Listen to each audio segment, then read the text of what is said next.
اگر امی کی بات کی جائے تو یا وہ گھر میں باقی بچوں کو بھی سنبھالتی ہیں, گھر کو بھی سنبھالتی ہے.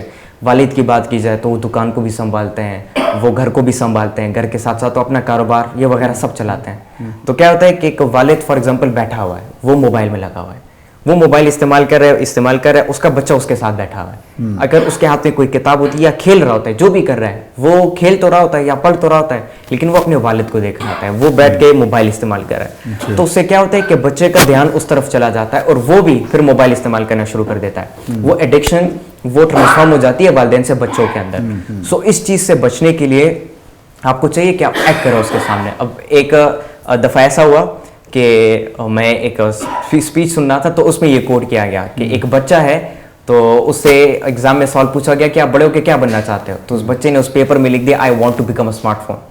تو وہ ٹیچر حیران ہو گئے, اس نے بچے کو بلایا آپ نے یہ کیوں لکھا ہے I want to become a smart phone. تو بچے نے بولا کہ میرے گھر میں میرے امی ابو پورا دن موبائل استعمال کرتے رہتے ہیں, مجھے ٹائم ہی نہیں دیتے, اس لیے میں اسمارٹ فون بننا چاہتا ہوں تاکہ مجھے بھی اٹینشن ملے. سو یہ ہماری ایک بہت بری ایڈکشن بن گئی ہے, ہم اسمارٹ فون اور ان چیزوں کا زیادہ استعمال کرنے لگے. سو سمپل میں پیرنٹس کو یہ کہنا چاہوں گا کہ آپ وہ خود وہ ایکٹ کریں جو چاہتے ہیں آپ کا بچہ بنے, اور اپنے بچوں کی تربیت کریں, صحیح طریقے سے کریں, حلال طریقے سے کریں, اور اپنے بچوں کو آپ سمجھائیں. چھوٹی چھوٹی چیزوں کے حوالے سے ہو لیکن اپنے بچوں کو سمجھائیں, پیچھے نہ رکھیں اپنے بچوں کو, ہابیز میں لائیں, ایکٹیویٹیز میں لائیں, ان کو ڈفرینٹ ایکٹیویٹیز میں جو ہے آپ ڈالیں, وہ ایکسٹرا کریکولر ایکٹیویٹیز جس کو کہتے ہیں. اسکولز میں بھی ہوتے ہیں, آپ گھر میں بھی کریں. ہمارے والدین بچوں کو اسکول میں چھوڑ دیتے ہیں, ٹیچر جانے, بچے جانے, پڑھائی جانے, تربیت جانے, ان کا کام ہے. دس از رانگ. اگر آپ کا بچہ اسکول میں پڑھتا ہے دیٹ از اوکے, لیکن وہ ٹیچر سے اتنا نہیں سیکھ سکتا جتنا آپ سے سیکھ سکتا ہے. اچھا, میں ہمات یہاں بڑا اچھا آپ نے ایک ویلڈ پوائنٹ جو ریز کیا, ٹیکنالوجی آپ نے کہا کہ اس کا استعمال کریں. اچھا, اگر بچوں کو ابھی کووڈ تھا اور بہت ساری کلاسز آن لائن ہوئی, ایک چیز یہاں آئی ہے کہ پیرنٹس کو ایک چیلنج کا سامنا کرنا پڑا. وہ یہ کہ جب بچوں کو گیجٹس دے دیے گئے, ٹیبز دے دی گئی, موبائل فونز دیے گئے, اس پر انہوں نے 2-3 گھنٹے تو کلاس لی, لیکن وہ باقی جو ایک اسمارٹ فون کے جو فیچرز ہیں جو کہ اوبیسلی بچوں کے لیے درست نہیں ہے, کہ انہیں وہ واٹس ایپ سے بھی متاثر ہوئے, انہیں فیس بک کا بھی پتہ چل گیا, انہیں یوٹیوب کا بھی پتہ چل گیا. اب یہ جو چیلنج ہے, اگر آپ کہتے ہیں کہ اسمارٹ وے اختیار کریں بچوں کو لرننگ کے لیے اور ان کی حوصلہ افزائی کریں, اور اوبیسلی اس کے لیے تو اب یہ گیجٹس ہی ہیں نا, موبائل ہے, ٹیب ہے, اسی پہ اب یہ بھی استعمال کروانا ہے, اور ان کو اس کا ایڈکٹ بھی نہیں کرنا, یا وہ اٹریکشن بھی نہیں پیدا کرنی. تو اس کے لیے پیرنٹس کو آپ کیا سجیسٹ کریں گے؟ بالکل ٹھیک ہے. دیکھیں, سب سے پہلے یہاں پہ 2 چیزوں کا پھر ذکر آتا ہے. ایک آتی ہے بچوں کی تربیت, کہ آپ بچوں کو سمجھاتے ہو کہ یہ آپ کو دیا جا رہا ہے لیکن آپ نے کیسے یوز کرنا ہے. میں اکثر اپنی اسپیچز میں بات کرتا ہوں کہ والدین اپنے بچوں کو سپورٹ تو کرے, لیکن ساتھ ساتھ سپورٹ کرنے کے ساتھ تھوڑی سی اسٹرکٹنیس بھی دے دیں. وہ جس طرح کہتے ہیں کہ سونے کا نوالا بھی دیں اور پھر شیر کی نظروں سے بھی دیکھیں, تو یہ سسٹم ہونا چاہیے.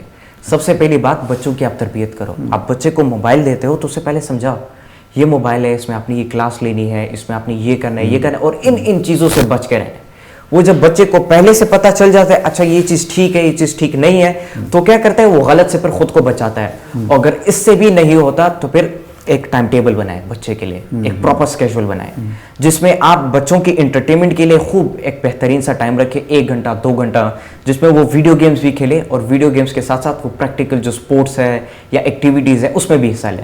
تو اس سے کیا ہوتا ہے کہ ایک بچہ جب ویڈیو گیم بھی کھیلتا ہے, وہ جب سپورٹس بھی کرتا ہے, تو اس کا من بھر جاتا ہے. تو اگر آپ اس کے ہاتھ میں موبائل فون دے بھی دیتے ہیں, وہ اپنی کلاس, ٹھیک ہے, کلاس کے بعد جو ہے وہ اپنی تھوڑی سی پڑھائی جو کچھ بھی ہے وہ ختم, آلریڈی اس کا گیمز کا ٹائم آ رہا ہے, اس کو پتہ ہے, تو وہ موبائل رکھ دیتا ہے سائڈ پہ, وہ جا کے باقی کی ایکٹیویٹیز میں مصروف ہو جاتا ہے. آپ کا خیال ہے کہ بیٹا ہے یا بیٹی ہے, جی, اس کو فزیکل گیم میں ضرور انوالو کریں؟ ایگزیکٹلی, کیونکہ فزیکل دیکھیں, اگر ہم اپنی گروتھ کرتے ہیں تو فزیکل گروتھ ہماری نیچرلی بھی ہوتی رہتی ہے, لیکن اگر ہم فزیکل گیمز میں انوالو ہوتے ہیں تو دیکھیں اس میں سب سے بڑا فائدہ کیا ہے. ایک بچہ فار ایگزامپل, ایک ایگزامپل لیتے ہیں, وہ باقی بچوں کے ساتھ فٹ بال یہ باقی وغیرہ اتنا عام نہیں ہے, لیکن کہہ سکتے ہیں وہ بھاگم بھاگ جو کھیل ہوتی ہے یا چھپن چھپائی, بچے نارملی یہ گیمز کھیلتے رہتے ہیں. تو اس سے کیا ہوتا ہے کہ ایک بچہ جب یہ گیم کھیلتا ہے تو اس کے ہاتھ پیر ہل رہے ہیں, تو اس سے کیا ہو رہا ہے, اس کی جو فزیکل گروتھ ہو رہی ہے وہ اچھی طریقے سے ہو رہی ہے.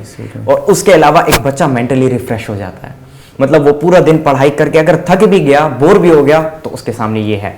اگر وہ بچہ دوستوں کے ساتھ کھیلتا ہے, بھائی بہن کے ساتھ کھیلتا ہے, پریکٹیکلی اسپورٹس کھیلتا ہے, فٹ بال وغیرہ, باسکٹ بال, تو اس سے کیا ہوتا ہے, اس کا مائنڈ ریفریش ہو جاتا ہے, جس سے وہ اس قابل ہو جاتا ہے کہ وہ آگے بھی اگر پڑھنا چاہے تو وہ اپنی پڑھائی کو کنٹینیو کر سکتا ہے. اچھا حماد, کیونکہ آپ ہمارے مہمان ہیں اور رول ماڈل ہیں, اوبویسلی ایگزامپل ہیں, آپ کی روٹین کیا ہے؟ میری روٹین کیا ہے؟ دیکھیں, جس طرح آپ نے بتایا, کووڈ کی وجہ سے سب لوگوں کا روٹین ڈسٹرب ہو گیا, بچوں کا ایجوکیشن سب پہ امپیکٹ کرا. اور اگر میری بات کی جائے تو میری ایکٹیویٹیز پر بھی بہت زیادہ امپیکٹ پڑا, کیونکہ پہلے ایسا ہوتا تھا کہ میں وزٹس کرتا تھا, زیادہ ہوتی تھی میری وزٹ, ایک یونیورسٹی دوسری یونیورسٹی, اور انٹرویوز زیادہ ہوتے تھے, سیشن زیادہ ہوتی تھی, ملاقاتیں ہوتی تھی. کووڈ کی وجہ سے ڈسٹرب ہوا, لیکن الحمدللہ ہم نے اس کو ریکور کرنے کی پوری کوشش کی. ابھی کا جو میرا روٹین ہے وہ یہ ہے کہ الحمدللہ میں صبح نماز کے لیے اٹھتا ہوں, اور نماز پڑھنے کے بعد میں یا تو ایک گلاس جوس پیتا ہوں اور یا میں ایک گلاس پانی پیتا ہوں. ٹھیک ہے, کیونکہ اس سے کیا ہوتا ہے کہ جو معدے کا نظام ہے وہ چلنا شروع کر دیتا ہے. پھر بعد میں ہیوی ناشتہ بھی کرتا ہوں تو کوئی افیکٹ نہیں کرتا مجھے. پھر اس ٹائم سے لے کر تقریباً 7 بجے سے لے کر 7 o'clock سے لے کر ٹل 12 o'clock میں نے اپنی اکیڈیمکس کو دیا ہے کہ اس ٹائم میں نے اور کچھ بھی نہیں کرنا, اپنی اکیڈیمکس پہ کام کرنا ہے. پھر 12 o'clock کے بعد پھر میری ایکٹیویٹیز ہوتی ہے, جس طرح سیشن وغیرہ ہو گیا, انٹرویو وغیرہ ہو گئی. اس کے علاوہ جو ہے باقی کی جتنی بھی ایکٹیویٹیز ہے اس کو میں 12 o'clock آفٹر کرتا ہوں. اوکے. اور اس کے بعد آفٹرنون میں کھیلتا بھی ہوں. پورے دن کی روٹین ہم نے آپ سے پوچھی تھی. ٹھیک ہے. اس کے بعد میں کھیلتا بھی ہوں اپنی ایکٹیویٹیز یہاں وہ کرنے کے بعد, اور فٹ بال بھی کھیلتا ہوں. اس کے علاوہ ویڈیو گیمز ہو گئی کبھی کبھار, وہ بھی کھیل لیتا ہوں. اور اس کے علاوہ جو ہے اپنی پڑھائی, ایکسٹرا اسٹڈیز, پروفیشنل اسٹڈیز ہو گئی, مطلب کسی سیشن جانا ہوا تو اس کے لیے تیاری, کسی انٹرویو ہے اس کے لیے تیاری, یا پھر ویسے اپنی پرسنالٹی ڈیولپمنٹ. یا اس کے علاوہ میں نے آج کل DG اسکلس, اس پہ میں نے ایک ویڈیو ڈالی تھی کچھ وقت پہلے, تو اس پہ بھی میں نے کام شروع کیا کہ میں سرچ انجن آپٹیمائزیشن سیکھ رہا ہوں کہ انٹرنیٹ, یہ سرچ انجنس یہ کیسے چلتے ہیں, ان کی انڈیکسنگ یہ سارا کیسے ہوتا ہے. اس کے علاوہ ڈیجیٹل مارکیٹنگ, ڈیجیٹل لٹریسی اور بلاگنگ کو اور امپروو کرنا, اور اس کے علاوہ جو ہے فری لانسنگ, ان ساری چیزوں کو بھی میں بیچ میں سیکھ رہا ہوں. ہم بات وہ بچے جو پرائمری لیول پہ ہیں, جی, بلکہ پرائمری سے مڈل کلاس کے لیول میں ہیں, جی, یعنی 5th 6th 7 گریڈ میں ہیں یا کلاسز میں ہیں, اور اس سے ہٹ کے کہ وہ کس کلاس سے ہیں, ان کے فیملی امیر ہے, رچ ہے, یا وائٹ کالر ہے, اوبویسلی ٹیکنالوجی موبائل تو ہے. آپ کوئی سجیسٹ کریں گے اس ایج گروپ کے بچوں کو کہ وہ اپنی ایکٹیویٹی کس طرح ڈے کی روٹین پلان کریں, ڈیزائن کریں, تاکہ وہ سپر کڈ بن سکیں؟ بالکل ٹھیک ہے. دیکھیں, ٹائم ٹیبل کی آپ نے بات کی, سو دس از سم تھنگ ویری امپورٹنٹ, کیونکہ اگر ایک بچے کو ہم بچپن سے اس لیول سے 10 سال 12 سال 8 سال اگر ہم اس کو سکھاتے ہیں اور اس کو سمجھاتے ہیں کہ وقت کیا ہے, یہ کیوں ضروری ہے, تو کیا ہوتا ہے بچے کے ذہن میں وہ چیز بیٹھ جاتی ہے اچانک سے. بچہ سمجھ جاتا ہے اچھا یہ وقت ہے, یہ اتنا ضروری ہے, اگر ہم نے اس کو مینیج نہیں کیا, یہ چلا گیا, دوبارہ نہیں آ سکتا. تو وہ چیز جب بچے کے ذہن میں ہوتی ہے تو وہ آگے جب کوئی ایکٹیویٹی کرتا ہے تو وہ اس چیز کو دیکھ کر کرتا ہے. وہ دیکھتا ہے کہ اس سے میرا ٹائم ضائع ہوتا ہے, ٹائم ضائع نہیں ہوتا, زیادہ ٹائم لگے گا, کم ٹائم لگے گا, اس سے بچہ مینیج ہو جاتا ہے.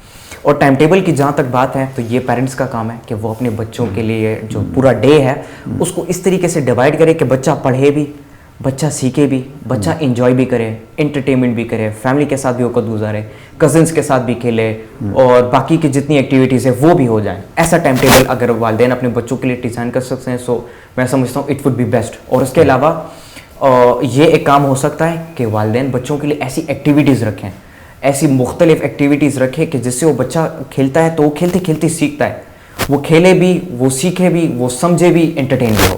اگر ایسی ایکٹیویٹیز والدین اپنے بچوں کے لیے رکھیں تو کیا ہوتا ہے ایک بچہ مذاق میں کھیل بھی رہا ہے, وہ کھیلتے ساتھ ساتھ سیکھ بھی رہا ہے, تو کیا ہوتی ہے بچہ جو ہے وہ بور نہیں ہوتا, بچہ تنگ نہیں ہوتا, اس کی نرشمنٹ بہتر طریقے سے ہونی شروع ہو جاتی ہے. ہم آپ سے آخری سوال کہ آپ پاکستانیت کو بہت اجاگر کرتے ہیں اپنی سپیچز میں, آپ کو یہ فیڈ بیک, آپ کے دل میں یہ جوت کس نے جگائی, یہ لگن کس نے دی, اور پیرنٹس اپنے بچوں کو کس طرح اس سے روشناس کرا سکتے ہیں؟ بالکل ٹھیک ہے. دیکھیں, سب سے پہلی بات, میں اپنے اس پہ بہت دفعہ بات کر چکا ہوں کہ میرے ٹیچرز ہیں, انہوں نے میری مدد کی. اور ظاہری بات ہے کہ آپ کے ساتھ کوئی رہنما نہیں ہوتا تو انسان خود کچھ نہیں کر سکتا. رہنما کی ہمیشہ ایک انسان کو ضرورت ہوتی ہے, اور رہنما ہی ایک انسان کی کامیابی کا راز ہوتا ہے. تو میرے رہنما ہیں, میرے ٹیچرز ہر جگہ پر مجھے سمجھاتے ہیں, مجھے سکھاتے ہیں کہ میں نے کیا کرنا ہے, کیا نہیں کرنا, غلط سے کیسے بچ کے رہنا ہے, اور صحیح راستے کی طرف کیسے جاتے رہنا ہے. اور اس کے علاوہ سب کو پتہ ہے علامہ اقبال از مائی انسپریشن, اور ان کو بھی میں فالو کرتا ہوں. ان کے کلام کو سمجھنے کی کوشش کرتا ہوں, پڑھنے کی کوشش کرتا ہوں. اور جہاں تک والدین کی بات ہے تو میں اینڈ میں والدین کو یہ کہنا چاہوں گا کہ ابھی آج میرا ایک پروگرام تھا جو کہ کل پری ریکارڈڈ تھا, لیکن وہ آج وہ ہوگا بزم اردو کے پلیٹ فارم سے. وہ دبئی میں پروگرام تھا, تو انہوں نے ایک کانٹیسٹ ارینج کیا جس میں پوری دنیا سے بچے علامہ اقبال پہ وہ بات کریں گے والا, اس میں ایک کمپٹیشن انہوں نے ارینج کیا.